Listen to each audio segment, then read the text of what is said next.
वाहेगुरु जी का खालसा वाहेगुरु जी की फतेह। Welcome back to your on YouTube channel Kamneer academy. My name is Simranjot Singh and I am teaching you maths, and today we are going to continue our series for class 9th, that is we are already at the chapter statistics, and today is the last video of this chapter and we will complete it, चाहे जितना भी time लग जाए। वैसे तो 30-35 minutes ही लगेंगे, but कोशिश है कि जल्दी से जल्दी हम कंप्लीट कर दें।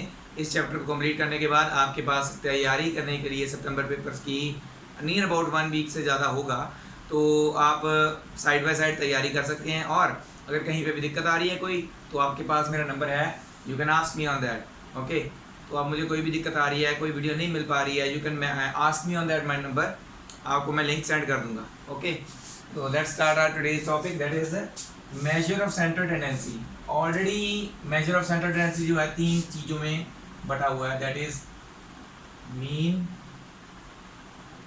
Median and mode. तो ये मेरे ख्याल से आपने ये तीनों चीज़ें कहीं ना कहीं अपनी छोटी क्लास में 8th में पढ़ी होंगी, या 7th में कहीं सुना होगा मीन या मीडियन के बारे में। तो अर्थमेटिक मीन हो या फिर मीन या फिर एवरेज ऑफ एनीथिंग, एक ही बात होती है। मीन लिखा हो कहीं पे, या लिखा हो अरिथमेटिक मीन,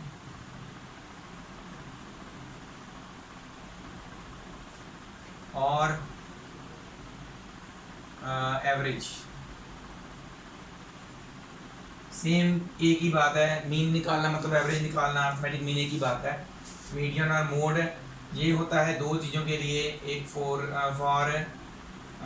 इवन नंबर्स, अगर नंबर ऑफ टर्म्स इवन है तो कितना कैसे मीडियन निकालना है, अगर नंबर ऑफ टर्म्स ऑड है तो कैसे मीडियन निकालना है। मोड का एक ही सिंपल फंडा है,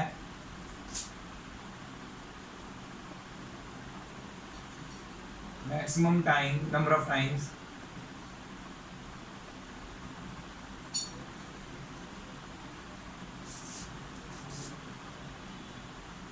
of repeating number.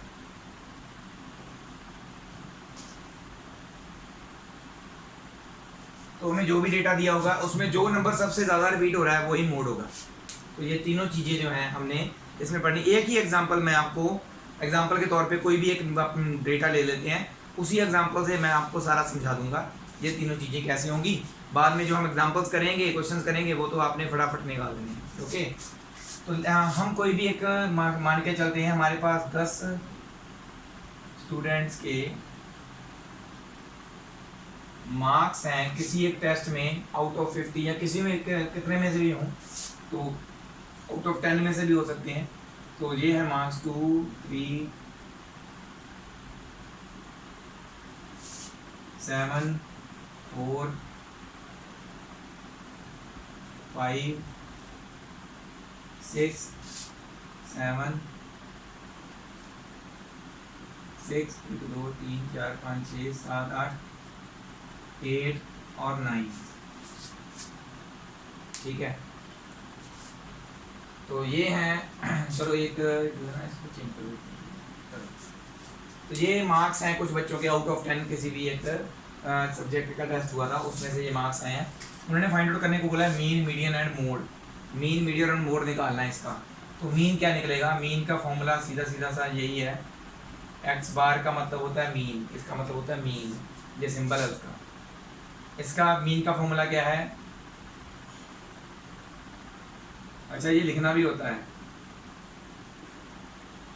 Some of observations upon number of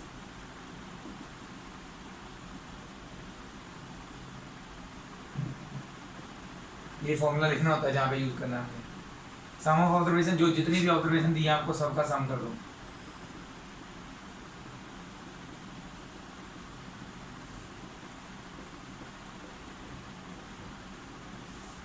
कितनी ऑब्जर्वेशन है? नंबर ऑफ ऑब्जर्वेशन 10 है, डिवाइड बाय 10 करेंगे, ऐड कर दो।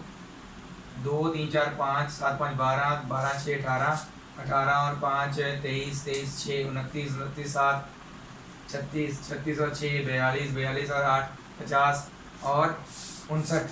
तो वी आर हैविंग 59/10, तो इसका आंसर आ जाएगा 5.9 मीन। मीन आ गया। अब निकालना है मोड। तो नंबर ऑफ टर्म्स मैटर करती हैं। मोड में नंबर ऑफ टर्म्स कितनी है दैट मैटर्स। मोड जो है मैंने बताया दो तरह का होता है। नंबर ऑफ टर्म्स अगर यहाँ पे 10 है हमारी तो इवन नंबर ऑफ टर्म्स है, उसका फॉर्मूला अलग है। और अगर ऑड होती हैं तो उसका फॉर्मूला अलग है, वो भी मैं इसी में बताऊंगा आपको। यहाँ पे इवन वाला भूलते हैं बच्चे बहुत ज़्यादा, तो वही मोड नहीं सॉरी मीडियन, मैंने मोड लिख दिया, मीडियन। ठीक है, इवन वाला बच्चे भूलते हैं, वही हम करने वाले हैं। तो इवन वाले के लिए मीडियन क्या है,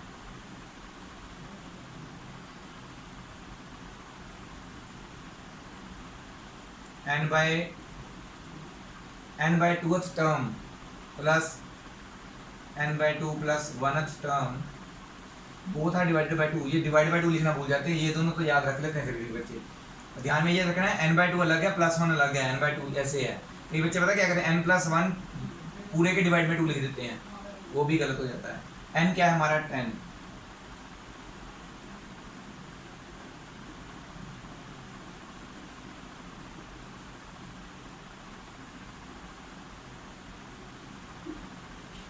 ठीक है। कटिंग कर दो, यहाँ पे 5th आ जाएगी टर्म, यहाँ पे 5 प्लस 1 6। तो यहाँ पे आती है ना 5, उसका एक ज़्यादा टर्म वाली होती है यहाँ पे। तो दैट मीन्स हमें चाहिए दो टर्म्स मीडियन निकालने के लिए, 5th टर्म और 6th टर्म डिवाइड बाय 2।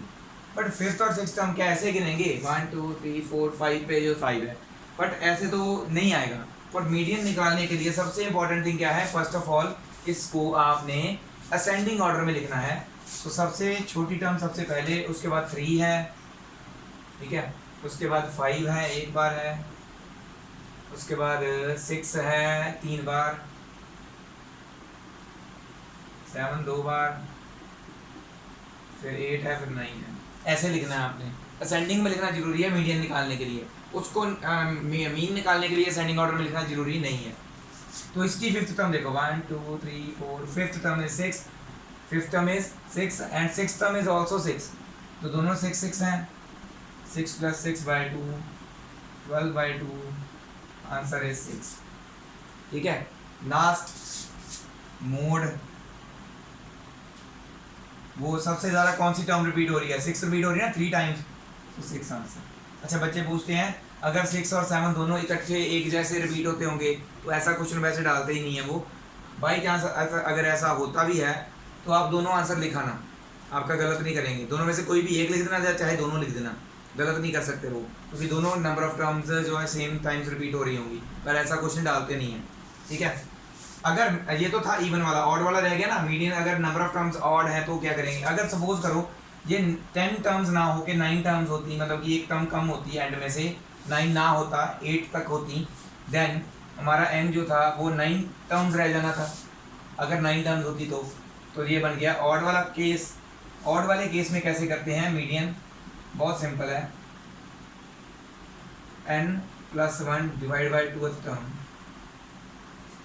इसमें और इसमें फ़र्क है, n बाई 2 प्लस 1 है, इधर n प्लस 1 बाई 2 है, n प्लस 1 के टोटल पूरी चीज़ के नीचे 2 है, ये ध्यान रखना है। 9 plus 1 divide by 2th term. TH क्यों लिख रहे हैं, ये याद रहे आपको कि ये वाली टर्म लिखनी है, ना कि इसी को आंसर लिख देना है। मतलब कि 5th टर्म क्या है, 6 है ना 5th term, so answer is 6, median 6। ठीक है, तो ऑड वाले के लिए ऐसे करना है। ऑड नंबर मतलब यहाँ पे नंबर ऑफ टर्म्स जब ऑड होगी और यहाँ पे जब नंबर ऑफ टर्म्स इवन होगी तो ये फॉर्मूला लगाना है मीडियन के लिए, ऑड के लिए ये लगाना है। मीन और मोड का तो सेम ही फंडा है, उसमें कोई फर्क नहीं पड़ता आपकी नंबर ऑफ टर्म्स कितनी है।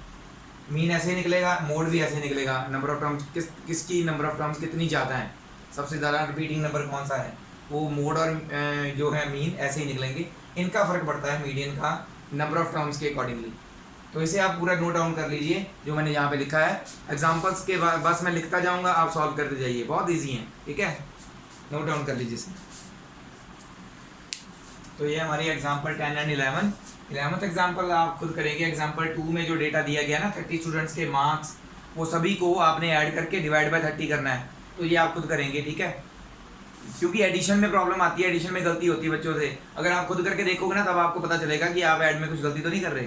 ठीक है, ये वाला मैं करवाता हूँ, ये सिंपल ही है वैसे। 5 people were asked about the time they spent in social work in a week. They said 10 hours, 7 hours, 13 hours, 20 and 15 and so on. उन्होंने दे बताया अपना. Find the mean time they devoted in a week.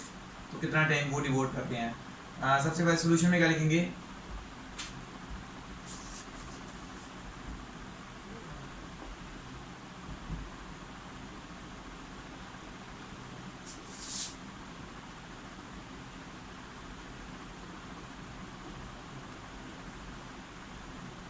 Time devoted by them in a week. कितना time devote कर रहे हैं वो? पहले वो वही हम जो दिया हुआ है हमें 10, 7, 13, 20 एंड 15. ठीक है. तो इनका हमने निकालना है mean. Mean is equal to sum of observation upon number of observation. पूरे लिखना आपने. तो ऑब्जर्वेशन क्या है हमारी? 10 + 7 + 13 + 20 + 15 डिवाइडेड बाय 5, क्योंकि 5 नंबर ऑफ है ना जिनसे हमने पूछा 5 नंबर ऑफ पर्सन है. तो इनको ऐड कर दो. 10 + 7 बन गया 17 + 13 बन गया 30, 55 सॉरी 50 60 65 बाय 5. तो इसकी कटिंग करेंगे. 5 1 * 5, 5 3 * 15. सो आ गया मीन 13. ठीक है. बहुत इजी है ना मीन निकालना. इसी तरह से इसके आपने जो डेटा दिया हुआ है आपको एग्जांपल 2 में जाके देखना है. इसी चैप्टर की 30 स्टूडेंट्स के जो मार्क्स दिए हुए हैं ना उनको आपने ऐसे ही पहले लिखना है सभी मार्क्स को. फिर ये फॉर्मूला लगाना है. फिर ऐड करने हैं. लिखने हैं सारे, कोई छोड़ना नहीं है. ऐड करके क्या आया ऊपर लिखना है. नीचे तो हम 30 लिखेंगे और उसका आंसर डिवाइड करके आपने निकालना. चाहे पॉइंट्स में आए, पॉइंट्स में भी आएगा तो 2 पॉइंट तक तो सॉल्व करना ही है उसको. एटलीस्ट 1 तक तो कर ही लो. चलो 13 पॉइंट समथिंग जैसे आपका कुछ भी आंसर आएगा पॉइंट के बाद अगर पॉइंट्स में आ रहा है तो एटलीस्ट 1 पॉइंट तक का तो फाइंड आउट करो. ठीक है. इसे कर लीजिए नोट डाउन और इसे भी नेक्स्ट मूव ऑन करते हैं हम नेक्स्ट सम. ठीक है. जैसे थी हमारी मीन की 2 एग्जांपल्स उसी तरह हमारे पास हैं मीडियन की 2 एग्जांपल्स यहाँ पे. तो ये वाली एग्जांपल हम सॉल्व करने वाले हैं. ये वाली आप खुद करेंगे. इसमें ऑड नंबर ऑफ टर्म्स हैं, इसमें इवन नंबर ऑफ टर्म्स हैं. इवन नंबर ऑफ टर्म्स वाली मैं आपको पहले ही करवा चुका हूँ. ऑड नंबर ऑफ टर्म्स वाली वैसे हम कर चुके हैं बट फिर भी आपके लिए यहाँ पे मैं इसको सॉल्व करने वाला हूँ. हाइट्स ऑफ 9 स्टूडेंट्स दी हुई है ये ऐसे सेंटीमीटर्स में. तो सबसे पहले सॉल्यूशन में हमें क्या चाहिए? Ascending order.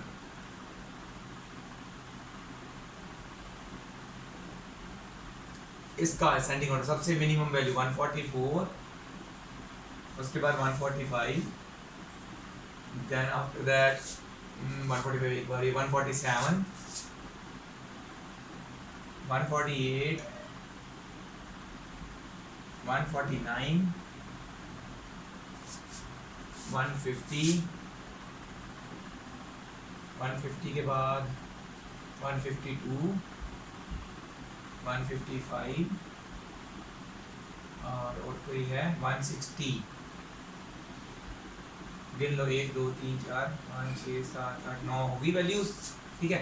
असेंडिंग ऑर्डर में लिखने के बाद हम लिखेंगे n कितनी है number of terms that is 9. तो ये है ऑड. ठीक है. याद रखने के लिए बस ऑड लिख लो, वैसे लिखने की जरूरत नहीं होती. ऑड वाले का मीडियन का फॉर्मूला क्या होता है? n + 1/2th term. तो n कितना हमारा 9 + 1/2. तो बन गया 10/2th टर्म. 10/2th टर्म मतलब 5th टर्म एक्चुअल में. ठीक है. तो 5th टर्म क्या है? यहाँ से देखो 1 2 3 4 5. 5वीं टर्म है 149. सो ये आ गया हमारा.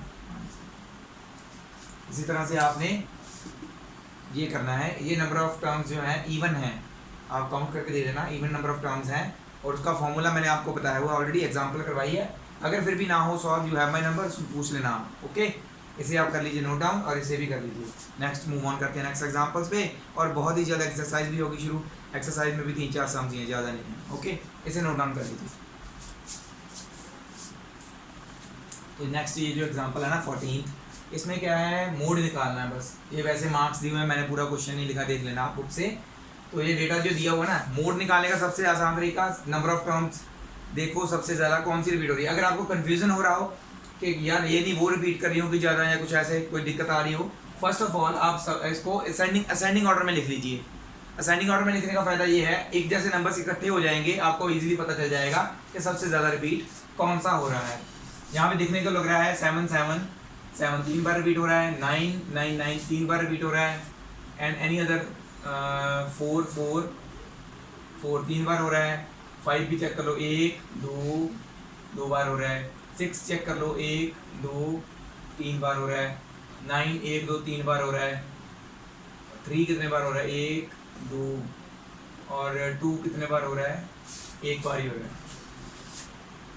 आई थिंक मैंने एक 9 गलत कम लिख दिया, नहीं एक मिनट, ये गिना नहीं, 1 2 3 4, 9 सबसे ज़्यादा रिपीट हो रहा है, तो बाकी सब 3 3 हो रहे हैं। 9 जो है 4 बार रिपीट हो रहा है, तो मोड क्या होगा इसका, जस्ट आपने मोड इज इक्वल टू 9, बस इतनी सी बात है। ठीक है, नेक्स्ट एग्जांपल भी लिख देता हूँ मैं, इसको आप नोट डाउन कर लीजिए। जस्ट आपकी एग्जांपल वैसे बुक में होगी तो बहुत ईजी है, मोड वाला तो बताने की जरूरत भी नहीं पड़ती। तो हम नेक्स्ट क्वेश्चन करते हैं, मीन मीडियन मोड, उसमें एक ही क्वेश्चन में निकालना है हमें। ठीक है, तो इसे आप नोट डाउन कर लीजिए। तो ये है हमारा 15th एग्जाम्पल बिफोर एक्सरसाइज, यही एक एग्जाम्पल बची है। तो एक्सरसाइज में जस्ट 2 ही क्वेश्चंस करवाने वाले हैं, मैं आपका करवाऊंगा। बाकी एग्जाम्पल्स के रिलेटेड ही क्वेश्चंस है, एग्जाम्पल्स के जैसे ही क्वेश्चंस है वो आप इजीली कर भी लोगे। ठीक है, मीन मीडियन मोड निकालना 9th क्लास के लिए बहुत डिफिकल्ट नहीं है। स्टैटिस्टिक्स जो है 10th क्लास में आता है, उसमें थोड़े से मेथड्स हमारे पास हैं जिनको पढ़ना और समझना जरूरी होता है। ठीक है, तो इसमें हम करने वाले हैं mean median mode. Consider a small unit of factory where there are 5 employees, उसमें 5 एम्प्लॉइज हैं, एक सुपरवाइजर और 4 लेबर्स। एक लेबर 5,000 रुपये पर मंथ जो है सैलरी लेता है, और जो सुपरवाइजर है that is taking 15,000 per month. तो सैलरीज जो है उनके accordingly then the data obtain according to question, data obtain, data क्या बना हमारा, 5 लेबरर्स हैं तो उनकी सैलरीज 5,000 5,000 5,000 5,000, 4 लेबरर्स हो गए, और 5वां है सुपरवाइजर जिसकी सैलरी है 15,000। ऑलरेडी हमने असेंडिंग ऑर्डर में लिख दिया। तो हम निकालने वाले हैं mean salary, that is total salary. तो ये टोटल ऑब्जर्वेशन वाला सैलरी है ना, यहाँ पे तो टोटल सैलरी लिख दिया मैंने, total salary by number of employees. तो ये एवरेज भी एक तरह से ऐसे ही निकलती है, एवरेज सैलरी कितनी जा रही है, एवरेज एक बंदे ऐसे ही निकलती है। तो ये क्या है, हम इनका ऐड कर देंगे 5,000 plus 5,000 plus 5,000 plus 5,000 plus 15,000 divided by 5। तो कितने बार 5,000, 1 2 3 4, तो दो कितना हो गया ये 20,000, ये हो गया 15 और 35 हो गया, नीचे 5 डिवाइड किया, तो अप्रोक्सीमेटली 7,000 पर हेड सैलरी जो है विड्रॉ हो रही है उन एम्प्लॉयज़ के अकॉर्डिंगली। ठीक है, सो मीन सैलरी कितनी है 7,000, या फिर एवरेज सैलरी हम इसको बोल सकते हैं। उसके बाद मीडियन बोला है, तो नंबर ऑफ टर्म्स कितनी है 1 2 3 4 5, तो हम निकालने वाले हैं मीडियन। तो नंबर ऑफ टर्म्स कितनी है 5, दैट इज ऑड। तो मीडियन क्या होता है इसका, ऑड नंबर ऑफ टर्म्स का वाला, n+1 डिवाइड बाई 2 टर्म। तो ऑलरेडी अरेंज्ड है असेंडिंग ऑर्डर में, तो अरेंज करने की जरूरत नहीं है, अदरवाइज हम असेंडिंग में पहले लिखते हैं ना। तो क्या लिखेंगे यहाँ पे 5+1 बाई 2 टर्म, तो that means 6 by 2 term, that is the third term. Third नहीं आया, अब तो थर्ड आ गया, तो डिपेंड वो नहीं होता कुछ भी, सेकंड या थर्ड आ रहा है, EH लिखा तो उसके बाद थर्ड कर दो, कोई फर्क नहीं पड़ता। Third term 1 2 3 5,000। So median salary is 5,000। Mode सबसे ज़्यादा सैलरी कौन सी रिपीट हो रही है 5,000, तो उसका मोड 5,000। तो इजी था ये क्वेश्चन बहुत ही। इसके बाद है हमारी last exercise of this chapter, उसको करके ख़त्म कर देंगे आज हम चैप्टर को। ठीक है, तो इसे आप कर लीजिए note down. We will move on to the next exercise now. तो तो ये है आपकी एक्सरसाइज 14.4। इसके पहले 3 क्वेश्चन मैंने लिख दिए, बाकी 2 बचे हैं और। ओके, 6th क्वेश्चन जो है that is not in our use, ना ही पेपर में आता है ना ही वो हमने करना है, तो हम 2 ही क्वेश्चन आगे और करेंगे। तो इस क्वेश्चन में क्या है 14.4 एक्सरसाइज फर्स्ट, ये डेटा दिया हुआ है हमें, फाइंड मीन मीडियन मोड, ये भी डेटा दिया हुआ है हमें, find the mean median mode. So mean median mode निकालना है मीन के लिए, चाहे आपको ज़रूरत नहीं है इसको असेंडिंग ऑर्डर में करने की, बट फिर भी कर लो, क्योंकि मोड के टाइम आप मीडियन के टाइम आप भूल जाते हो असेंडिंग ऑर्डर में करना, और आप फॉर्मूला लगा के आंसर निकालने की कोशिश करते हो, जो यहाँ पे जो टर्म होती है ना विदाउट असेंडिंग ऑर्डर आप लिख देते हो, आपका आंसर गलत हो जाता है। तो ये आपने पहले ही असेंडिंग ऑर्डर में कर लेना है, जहाँ पे हम तीनों चीज़ें पूछी हुई ना पहले ही असेंडिंग ऑर्डर में कर लो, ठीक है। और जीरो भी एक टर्म है, ये गिननी है, चाहे ये ऐड होके एडिशन में कोई फर्क नहीं डालेगी, बट फिर भी ये जीरो एक टर्म है, तो जीरो फर्स्ट ऑफ ऑल सबसे पहले नंबर में आएगी, ये भी काउंट करनी है, ऐसा नहीं इसको छोड़ नहीं देना, ठीक है। तो ये दोनों है। तीसरा जो क्वेश्चन है इसमें हमें मीडियन दिया हुआ है ऑलरेडी, ये डेटा का, इसमें 2 टर्म्स मिसिंग है, और ये डेटा ऑलरेडी असेंडिंग ऑर्डर में लिखा हुआ है, देखो अरेंज इन असेंडिंग ऑर्डर, तो ऑलरेडी असेंडिंग ऑर्डर में था ये, बस इसमें जो 2 टर्म्स इन्होंने मिसिंग दी है ना, इसको हमने ढूंढना है। ओके, तो मीडियन का फॉर्मूला लगाएंगे सबसे पहले सॉल्यूशन में, नंबर ऑफ टर्म्स गिनो, 1 2 3 4 5 6, ये एक पूरी टर्म है, 6 7 8 9 10 टर्म्स हैं, सो इवन वाला फॉर्मूला लगेगा। तो दैट मीन्स मीडियन का फॉर्मूला क्या होता है for even, n/2th term plus n/2 plus 1th term, और सबसे ज़्यादा क्या भूलते हैं, नीचे डिवाइड में 2 लिखना, दोनों के डिवाइड में 2 लिखना वो भूल जाते हैं बच्चे, तो वो नहीं भूलना है आपने, ठीक है। तो क्या आएगा यहाँ पे 10 टर्म्स है ना, तो 10/2th टर्म प्लस n, मतलब कि 10/2th प्लस 1 डिवाइड बाय 2, तो यहाँ पे आ जाएगा 5, यहाँ पे भी 5 प्लस 1 होके 6 हो जाएगा। तो 5th term plus 6th term divided by 2 is actually the median. अब हमें मीडियन दिया हुआ है 63, ठीक है, but median is equal to 63 given, so ये इक्वेशन क्या बन जाएगी, यहाँ पे आ जाएगा 63, 5th टर्म क्या है गिनो, 1 2 3 4 5 x है, और 6th टर्म x प्लस 2 है, तो यहाँ पे हम x रखेंगे 5th टर्म को, और x प्लस 2 लिखेंगे, 6th टर्म को डिवाइड बाई 2 कर देंगे, तो 2 इधर आके मल्टीपल में हो जाएगा, 63 into 2 is equal to x plus x बन गया 2x प्लस 2, 63 इंटू 2 कितना हो जाएगा 126, और 2 इधर आके हो जाएगा माइनस, तो इधर रहेगा 2x, 124 is equal to 2x है ना, तो x ही रह जाएगा, नीचे डिवाइड में 2 आ जाएगा, 2 6 12 2 2 4, तो x आ गया आपका 62। तो दैट मीन्स अगर x आपके पास आ गया तो 5th टर्म आ गई, 5th टर्म आ गई तो 6th भी आ जाएगी। So 5th term is equal to 62 and 6th term is equal to 62 plus 2 that is 64, प्लस 2 था ना, 62 प्लस 2 64 आ गई 5th term 6th term sorry. तो ये तो हुए हमारे क्वेश्चन 3 तक, 2 क्वेश्चन और बचे हैं वो भी कर लेते हैं, ठीक है। इसे आप कर लीजिए नोट डाउन, नेक्स्ट 2 क्वेश्चंस करते हैं और वीडियो को खत्म करते हैं। तो ये है हमारे लास्ट 2 क्वेश्चंस, 4th और 5th क्वेश्चन। 4th क्वेश्चन में जस्ट मोड फाइंड आउट करना है, वो तो आप इजीली कर ही लोगे, मैक्सिमम नंबर ऑफ टाइम्स जो टर्म रिपीट हो रही है। तो ये आ गया मीन, इसमें फाइंड आउट करना है, बट इस वे में दिया हुआ है ये, तो इसका मतलब एक्चुअल में क्या है 3000 दैट इज 16 टाइम्स। तो हमने वैसे भी क्या करना था, 16 टाइम्स 3000 लिखते, उसको ऐड करते, तो इसको उन्होंने क्या किया हुआ है 16 टाइम्स 3000 ऐसे वो टेबल ही हम बनाते थे, वैसे बनाया हुआ है टैली मार्क्स वाला। तो इसको हम कैसे सॉल्व करेंगे, ऐसे क्वेश्चन में ये जो होती है ना हमारी, ये एक्स आई होती है, एक्स आई बोलते हैं इसको, और ये फ्रीक्वेंसीज होती हैं, इसको एफ आई बोलते हैं। Y X I and F I, X I X 1 भरेंगे तो मतलब फर्स्ट टर्म की बात हो रही है, एफ आई आई की जगह 1 भरेंगे तो फर्स्ट टर्म फर्स्ट फ्रीक्वेंसी की बात हो रही है। इसी तरह से एक्स 2 भरेंगे सेकंड की, F2 भरेंगे सेकंड टर्म की बात हो रही है। तो ऐसे ये एक्स आई और एफ आई, आई का मतलब आई जो है आपका 1 2 3 4 5, जब तक 1 2 3 4 5 6 7 8 टर्म्स हैं हमारे पास, तो ऐसे चलेगा ये, ठीक है। इसका भी फॉर्मूला क्या है, समेशन, ये समेशन का साइन होता है, ठीक है।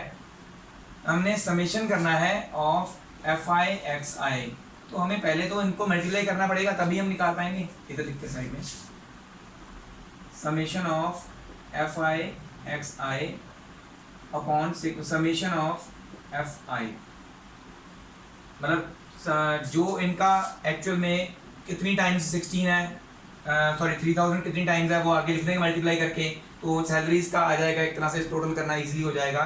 तो वो है वही है, sum of observation upon total number of observations, है वही है चीज़, बट ये समेशन की फॉर्म में हम, ठीक है। तो इसमें क्या है आपका आ जाएगा आगे, हमने निकालना है एफ आई एक्स आई, जो एक्चुअल में हमने सम करना था 3000 को भी 16 टाइम्स हमने ऐड ही करना था ना, तो 3000 को 16 के साथ मल्टीप्लाई करके यहाँ लिख दिया, वैसे भी तो ऐड करना ही था। 16 वाला 16, 16 to 32, 16 3 48,000, तो 3,000 लेने वाले 16 बंदे जो वो उनकी टोटल सैलरी 48,000 बन रही है। ऐसे ही सभी की टोटल निकाल के ऐड कर लेंगे ना, अलग अलग ऐड करने के बजाय ऐसे ही, बस और कुछ नहीं है। 12 4 48, इन दोनों को मल्टीप्लाई करते जाना बस, 5 and 10 50,000, 8 6 48, 7 6 42, 8 4 32, 9 3 27, 10,000। इनको ऐड कर लो, मतलब कि ये एक्चुअल में सिग्मा एफ आई एक्स आई का सम यहाँ पे लिखे, समेशन सिग्मा, सिग्मा बोलते हैं इसको, समेशन का साइन होता है summation, SUMMATION, summation.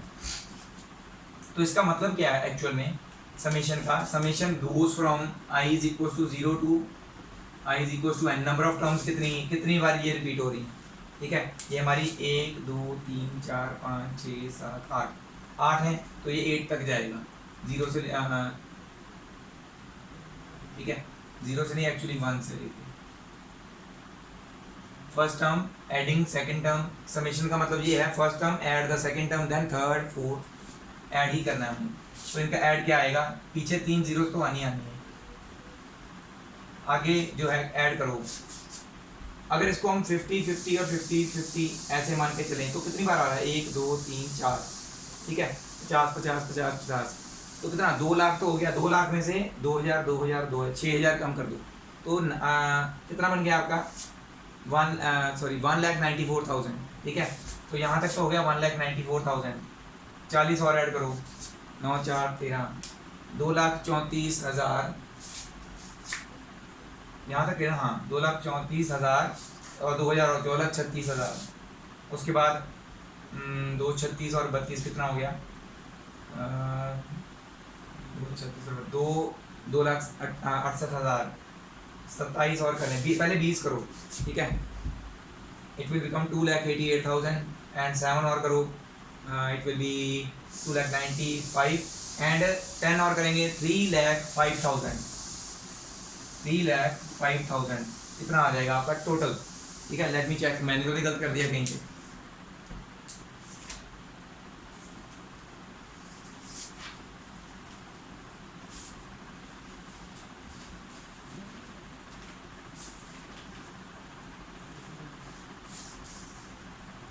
I think सही ही किया है, ठीक है। ये आ जाएगा 3,05,000। तो अभी हमने इसको क्या करना है, जस्ट डिवाइड सम, इसका सम ये सिग्मा एफ आई दिया हुआ है हमें ऑलरेडी 16, 3,05,000 डिवाइडेड बाय 60, तो 6 ये कैंसिल हो गया, 6 5 30, 5 पे जाएगा, फिर 5 तो जाने का 0 आएगा, 6 36 हम पढ़िए, 6 8 48, 2 बच रहा है, 6 3 18,